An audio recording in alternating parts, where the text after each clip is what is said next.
Hello everyone, అందరూ ఎలా ఉన్నారండి? బాగున్నారా? మీ అందరూ బాగుండాలని నేను ఎప్పుడు కోరుకుంటానండి. Thank you so much once again. మీ అందరికీ థ్యాంక్ యూ సో మచ్ అండి. 1K సబ్స్క్రైబర్స్కి రీచ్ అయిపోయామండి. యాక్చువల్గా ఏమనుకున్నానంటే మీ అందరి సమక్షంలోని సెలబ్రేట్ చేసుకుందాం అనుకున్నాను. కొన్ని పరిస్థితుల వల్ల చేసుకోలేకపోతున్నానండి. తప్పకుండా మీ సమక్షంలోని మీతో పాటు కలిసి చేసుకుంటాను ఒకరోజు. ఆ, మీ అందరికీ ఎలా థ్యాంక్స్ చెప్పాలో కూడా నాకు తెలియట్లేదండి. మీ సపోర్ట్ వల్ల నేను ఇంతవరకు వచ్చాను. ఇదే సపోర్ట్‌ని ముందు ముందు నాకు ఇస్తారని నేను మనస్ఫూర్తిగా కోరుకుంటున్నాను. మమ్మీ, డ్యాడీ వచ్చారండి. మమ్మీ, డ్యాడీ వచ్చారు కదా అని కొంచెం క్యాప్చర్ చేశాను. పొద్దున్నే బయట ముగ్గది పెట్టేసుకొని, పూజది ఫినిష్ చేసేసుకొని, తర్వాత కుకింగ్ అయితే స్టార్ట్ చేశాను. ఇవాళ ఏంటంటే సాంబార్ చేసి గోంగూర పచ్చడి చేస్తున్నాను. తర్వాతేమో నెత్తళ్ళు ఉంటాయి కదండీ! నెత్తళ్ళు, పచ్చి నెత్తళ్ళు అది కుక్ చేస్తున్నాననమాట. మట్టి పాత్రలోనేమో సాంబార్ చేస్తాను. ముందుగా పప్పు అయితే ఉడికించేసాను.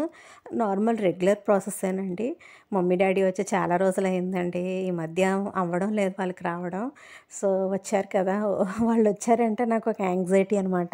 అన్నీ చేసి పెట్టాలి చక్కగా డ్యాడీ వాళ్ళకి, మమ్మీ వాళ్ళకి అనేసి అని అనిపిస్తదనమాట. కానీ ఆ యాంగ్జైటీలో ఏం చేయలేకపోతానండి. ఆళ్ళొచ్చారంటే అదొక సంతోషం అనమాట. డైలీ ఎలా వాళ్ళు పొద్దున్నే వెళ్ళిపోతారు. మా హస్బెండ్, పాప వెళ్ళిపోతే ఒక్కదాన్నే కదండీ! ఎవరైనా ఇంటికొచ్చారంటే అదొక సంతోషం కదా! అలా వాళ్ళొచ్చారంటే అలా ఏవో ఒక విషయాలు మాట్లాడుకుంటూ టైం స్పెండ్ చేస్తామండి. మమ్మీ, డ్యాడీ అంటే కొంచెం స్పెషలే కదండీ! అందుకోసం వాళ్ళ కోసం చిన్న చిన్న రెసిపీస్ ఏవో చేసి పెట్టేశాను. సాంబార్ అనమాట. ముందుగా పప్పు ఉడికించేసాను. రైస్ కుక్కర్‌లో బాయిల్ చేసేసుకొని, తర్వాతేమో ఈ మట్టి పాత్రలోని కుండలో వేసేసుకొని ఉప్పు, కారం, పసుపు, ధనియాల పొడి వేసుకున్నాను. ఆ తర్వాత అందులో మన దగ్గర ఏ వెజిటబుల్స్ అవైలబుల్గా ఉంటే అవి వేసేసుకోవడమేనండి. ఇది పప్పు చారేనండి, సాంబార్ కాదు. అంటే కొంచెం కొబ్బరిను, మిరియాల పౌడర్ వేసానండి. మంచిగా ఆ మిరియాలు టేస్ట్ అనేది ఫ్లేవర్ మనకి బాగా తెలుస్తుందండి. సో, టమాటో వేస్తున్నాను ఇప్పుడు. అంటే ఈ విధంగా మనం ఇంగువ ఇవన్నీ వేసుకున్నామనుకోండి, మనకి తమిళనాడు స్టైల్ సాంబార్ వస్తదండి. అలా కూడా చేసుకోవచ్చు. మనం ఎలా కావాలంటే అలా చేసుకోవచ్చు. నేనైతే ఇలా సింపుల్‌గా చేసేసాను.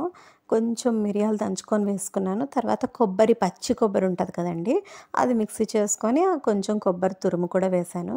డైలీ కొబ్బరి అనేది మనం డైలీ తినకపోయినా వీక్లీ ఒక థ్రైస్ తింటే చాలా మంచిదండి హెయిర్ గ్రోత్‌కి.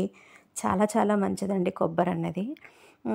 సో, నేనైతే మ్యాక్సిమం ఎక్కువ కొబ్బరి యూజ్ చేస్తానండి. కొబ్బరి పచ్చడని, తర్వాత కొబ్బరి తాలింపు, ఆ తర్వాత కొబ్బరన్నం ఇలాంటివన్నీ చేసుకుంటాను. తర్వాత ఏంటంటే టమాటో కట్ చేసి వేసాను కదండీ! తర్వాత క్యారెట్. అంటే అన్నీ ఇంతకుముందు ఏం చేసేదాన్నంటే అన్నీ కట్ చేసుకొని పక్కన పెట్టుకొని ఆహ్ రెసిపీస్‌లో అలా యూజ్ చేసేదాన్ని. కానీ ఇప్పుడేమో ఇవాళ కొంచెం కంగారుగా చేస్తాననమాట. గాబరాగా చేయడంతోటి అలాగా ఆ పప్పు ఉడుకుతున్న టైంలోనే టమాటో కట్ చేసేసాను, క్యారెట్ కట్ చేసేసాను. ఆ తర్వాతేమో పచ్చిమిర్చి, తర్వాత ఆనపకాయ ముక్కలు నా దగ్గర ఉన్నవన్నీ వేసాననమాట. మన దగ్గర ఏముంటే అవి వేసుకోవచ్చండి. వంకాయి, బెండకాయి, ములంకాడ కూడా వేశాను నేను. ములంకాడ, క్యారెట్, తర్వాత మన దగ్గర రాడిష్ ఉంటే రాడిష్ ఇవన్నీ వేసుకున్నాం అనుకోండి మంచిగా ఉంటది. మనం ఇంకా వేరే కర్రీ అవసరం లేదు. చక్కగా సాంబార్ వేసేసుకొని మనం ఆ ముక్కలుతో తినేయొచ్చనమాట. అంటే కర్రీస్ అవసరం లేదు అన్న టైంలోననమాట. సో, ఈ ముక్కలన్నీ వేసేసి ముందు మంచిగా బాయిల్ చేసేసుకోవాలి. మంచిగా బాయిల్ చేసేసుకున్నాం అనుకోండి, ఈ ముక్క బాగా ఉడికిన తర్వాత మనం చింతపండు నానబెట్టుకుంటాం కదండీ! ఆ చింతపండు పిసికేసి ఆ వాటర్ వేసేసుకోవడమేనండి. ఇది కొంచెం మరుగుతున్నప్పుడు మనం తిరువాత పెట్టేసుకోవడమేనండి. దానికి మనకి ఎంత క్వాంటిటీ కావాలో సాంబార్ అనేది చూసుకొని అంత వాటర్ వేసుకున్నాం అనుకోండి. తర్వాత మళ్ళీ చింతపండులో కూడా నానబెట్టాం కదా వాటరు, అది కూడా సరిపోతుందండి. ఆ వాటర్, ఈ వాటర్ కలిపి మనకి అలాగా ఆ మట్టి కుండకి సరిపోయేంత సాంబార్ చేసేస్తున్నాను. అంటే సాంబార్ కాదు, మన పప్పుచారనమాట. తర్వాత ఏంటంటే గోంగూర పచ్చడి కూడా చేస్తున్నాను ఇంకొంచెం. కొంచెం ఆయిల్ వేసుకొని మనకి వెల్లుల్లిపాయి, ధనియాలు, జీలకర్ర, శనగపప్పు, ఎండుమిర్చి, అంటే యాక్చువల్‌గా వెల్లుల్లిపాయలు వేయించకపోయినా పర్వాలేదండి. మనం మిక్సీ చేసుకుంటున్నప్పుడు ఆ పచ్చి ఉల్లిపాయలు, వెల్లుల్లిపాయలు వేసుకుంటే చాలా మంచి అరోమా వస్తదండి. కానీ నేనేం చేశానంటే మర్చిపోయాను. ఇందులో వేసేసాను. రెగ్యులర్‌గా ఏం చేస్తానంటే ఇందులో వేస్తాను, మిక్సీ చేసేటప్పుడు కూడా వేస్తానండి. ఆ తర్వాత తీసేసుకున్న తర్వాత ఈ గోంగూర ముందుగా కడిగేసి కొంచెం ఉప్పేసి వాటర్‌లోని కొంసేపు సోక్ చేసి ఉంచానండి. అలా చేసుకొని ఉంచుకుంటే బెటర్ కదా! ఎప్పుడు నేను అలాగే చేస్తాను. ఆ తర్వాత అదేమో కొంచెం దగ్గరగా అయిపోయే వరకు వేయించేసి, ఆ తర్వాత పక్కకు తీసేసుకోవాలి. గోంగూర పచ్చడితో పాటు నేను కొబ్బరి కోరుకొని అది తాలింపు చేస్తున్నానండి. బావుంటది. ఒకసారి ట్రై చేయండి. కొబ్బరి ఏం లేదండి, చిన్న పీసెస్‌గా కట్ చేసేసుకొని మిక్సీ చేసేసుకుంటామండి. మనం మిక్సీ చేసుకుంటే అది కొబ్బరి కూరలా అయిపోతుంది కదా! అది పక్కన పెట్టేసుకొని ఒక కళాయి తీసుకుంటామండి. అందులో ఆయిల్ వేసుకొని మనం పోపు దినుసులు, శనగపప్పు, మినపప్పు, ఆవాలు, జీలకర్ర, ఎండుమిర్చి, పచ్చిమిర్చి, అల్లం ముక్కలు, ఎండుమిర్చి, కరివేపాకు అన్నీ వేసుకొని మంచిగా ఈ తాలింపు వేగిపోయిన తర్వాత కొంచెం కరివేపాకు కూడా వేసుకోవాలి. ఎంత బావుంటదో తెలుసా అండి? ఒక్కసారి ట్రై చేయండి. ఇది మీకు తెలుసో లేదో, పోనీ తెలియని వాళ్ళు ఉంటారు కదా! వాళ్ళు తప్పకుండా ట్రై చేయండి. ఎలా వచ్చిందో చెప్పండి. చాలా సింపుల్ రెసిపీ. అంటే పిల్లలు ఇష్టపడరు కదండీ కొబ్బరి తినడానికి. పచ్చడది చేస్తే తినరు. సో, వాళ్ళకి ఇలాంటివి డిఫరెంట్‌గా చేసేసి పెట్టేసామనుకోండి, తప్పకుండా తింటారనమాట. సో, అందుకని నేను ఈ విధంగా చేస్తాననమాట. సో, ఇది బాగా వేగిపోయిన తర్వాత కరివేపాకు వేసేసానండి. ఇప్పుడు ఇంకేం లేదండి. ఆల్రెడీ మనం కొబ్బరి కూర చేసి పక్కన పెట్టుకున్నాం కదా! ఇప్పుడు ఇందులో పసుపు కూడా వేసేసాను. మీకు కావాలంటే ఇంగు కూడా వేసుకోండి. అల్లం ముక్కలు వేస్తున్నాను. అల్లం మంచిది కదా! మనం మాక్సిమము అంటే నేనైతే ఎక్కువ అల్లం యూజ్ చేస్తానండి. మనం రెగ్యులర్‌గా పిల్లలు తినమంటే తినరు కదా! మనం ఇలాంటి కర్రీస్ వాటిల్లో వేస్తామనుకోండి తెలియకుండా తినేస్తారు. సో, ఇలాంటి టెక్నిక్స్ ఫాలో అవ్వండి మీరు కూడాను. ఆ తర్వాత కొబ్బరి చూసారా కొంచెం క్వాంటిటీయే చేశానండి. ఎక్కువ చేయలేదు. ఎందుకంటే ఆల్రెడీ సాంబారు, గోంగూర పచ్చడి, తర్వాత నెత్తళ్ళు కర్రీ ఇవన్నీ ఉన్నాయి కదా! సో, అందువల్ల ఇది కొంచెం క్వాంటిటీ చేశాను. ఈ కొబ్బరిని మంచిగా ఒక్కసారి అలాగా మనం సార్ట్ చేసేసుకున్నామనుకోండి. సాల్ట్ కూడా వేసేసాను. తర్వాత ఇది చల్లారిన తర్వాత మెయిన్ ఇంగ్రీడియెంట్ దీంట్లో ఏంటంటే నిమ్మకాయ అండి. నిమ్మకాయ మనం హాఫ్ కట్ చేసుకొని స్క్వీజ్ చేసుకుంటే భలే ఉంటదండి. ఒక్కసారి ట్రై చేయండి. చాలా సింపుల్ ప్రాసెస్. మనందరి ఇంట్లో ఎప్పుడూ కొబ్బరి ఉంటూనే ఉంటుంది. ఎందుకంటే మనం కొబ్బరికాయ కొడతాము, గుడికి వెళ్ళినప్పుడు పట్టుకెళ్తాం. అవన్నీ అలా వేస్ట్‌గా పోయే కన్నా ఇలా మనం ఫుడ్ తింటే బాడీకి మంచిది. అది వేస్ట్ అవ్వదు కదండీ! సో, ఆ కర్రీ అయితే కంప్లీట్ అయిపోయింది. అంటే ఇలా బోలెడు ఐటెమ్స్ చేసుకోవచ్చండి. చెప్పాను కదండీ! మనమే పెద్ద షెఫ్స్ అండి ఇంట్లోనే. రకరకాలు చేసుకోవచ్చనమాట. ఆ తర్వాత ఇది అయిపోయిన తర్వాత నెక్స్ట్ కర్రీ. అంటే నేను ఒక్కసారి వంట స్టార్ట్ చేశాను అంటే ఆ బండి ఫాస్ట్‌గా వెళ్ళిపోతదండి. మరి ఇంకెక్కడ బ్రేక్స్ అనేవి వేయననమాట. చాలా ఫాస్ట్‌గా చేసేస్తాను కుకింగ్. టేస్ట్ మాత్రం తగ్గేది లేదులెండి. టేస్ట్ అలాగే ఉంటుంది. ఇప్పుడు నెత్తళ్ళు కర్రీ చేస్తున్నాను. ఇది మాత్రం చాలా ఒళ్ళు దగ్గర పెట్టుకొని చేయాలండి.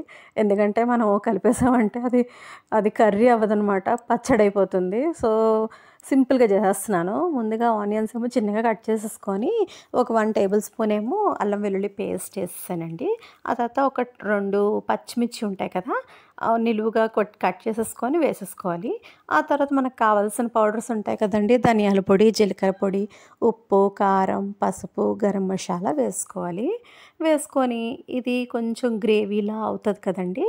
అప్పుడు కొంచెం వాటర్ ఏసుకొని దగ్గరగా అయిన తర్వాత మనం ఇది కొంచెం బాయిలింగ్ పాయింట్‌లో ఉన్న టైంలో అంటే కొంచెం ఉడుకుతున్నట్టు మనకు తెలుస్తదనమాట. అది ఉడుకుతున్నప్పుడు మనం నెత్తళ్ళు వేసేసుకోవడమేనండి. ఇంకో పక్కేమో మనకి పప్పుచారు మరిగిపోయింది. దాన్ని మనం తిరువాత పెట్టేసుకుంటున్నాను.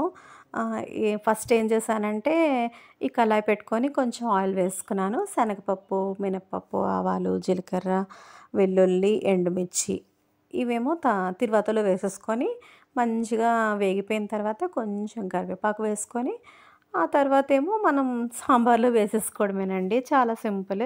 అంటే మనం ఏం లేదండి, ఎవరైనా ఇంటికొచ్చారనుకోండి, వాళ్ళకి ఎప్పుడూనంట మనం వాళ్ళ ప్లేట్ నిండా పెట్టాలటండి ఫుడ్ అనేది.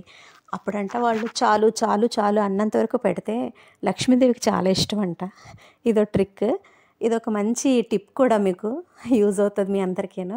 ఎవరైనా మన ఇంటికొచ్చారంటే వాళ్ళకి కడుపు నిండా పెట్టాలి. మనం కడుపు నిండానే అందరూ పెడతారు.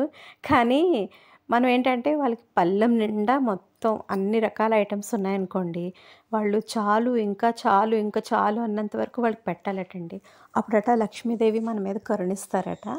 ఏదో చిన్నది నాకు తెలిసిన విషయం మీతో షేర్ చేసుకున్నాను. అందుకే నేనేంటంటే యాక్చువల్‌గా ఇంట్లోనైనా సరే ఒక 2 రకాలు చేస్తాను. ఎవరైనా వచ్చారంటే ఇంకొక 2 రకాలు ఎక్స్‌ట్రా అవుతాయన్నమాట. సో, కొంచెం క్వాంటిటీలోనే చేస్తాను. కానీ ఐటెమ్స్ మాత్రం ఎక్కువ చేస్తాను. అలాగే చేద్దామనేసి ఫాస్ట్‌గా అన్నీ ముందే రెడీ చేసుకున్నాననుకోండి, ఇంకా ఈజీగా అయిపోద్ది. ఇవాళ నాకేంటంటే మమ్మీ, డ్యాడీ వచ్చారన్న యాంగ్జైటీలోని అవేవి రెడీ చేసుకోలేకపోయానండి. లేకపోతే ఇంకా ఫాస్ట్‌గా చేస్తాను. కుకింగ్ మాత్రం చాలా ఫాస్ట్‌గా చేసేస్తానండి. కుకింగే కాదు, ఏ వర్క్ స్టార్ట్ చేయడమే లేట్.